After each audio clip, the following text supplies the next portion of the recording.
দোকানদার ভাই, আমার দোকানে ব্লাউজ আছে। ব্লাউজ তুমি কি করবা? গার্লফ্রেন্ডকে প্রপোজ করতে যাবে তো। বাবা, আজকাল আবার গার্লফ্রেন্ডকে ব্লাউজ গিফট করছে নাকি? হে রাকেশ, একে একটা ফ্রি সাইজের ব্লাউজ দে। এটা কি?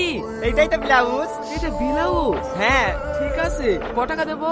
120 টাকা। I love you.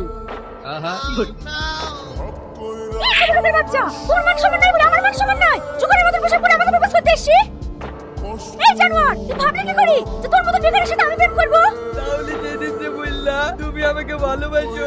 আরে ছোটলোকের বাচ্চা, সেদিন একটু তোর সাথে মজা করে লেগে ভালোবাসার অভিনয় করেছিল।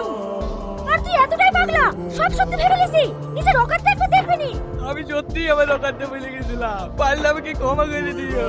তোমার অভিনয়টা এতটাই নিখুঁত ছিল, আমার একবারের জন্য মনে হয়নি জানো যে তুমি এত ভালো অভিনয় করতে পারো।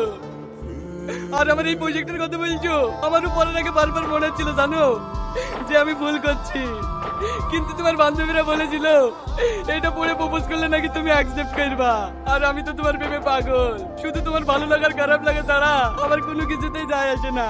কেউ যদি আমাকে বাজির দড়ি গলায় নিয়ে বলতে বলে না, তখন আমি তোমাকে ভালোবাসি কথাটা বলতে একবারও ভাববো না। এই নাও, এই বুদ্ধিটা দেওয়ার জন্য তোমাকে অনেক অনেক ধন্যবাদ। দাদি তুমি ঠিকই বলেছিলা, আমাদের মতন করে দেখে কেউ ভালোবাসে না, সবাই ছোট করে। আচ্ছা দাদি, তুমি কি বুঝতে পারো আমরা গরিব হয়ে ধরবে সেখানে?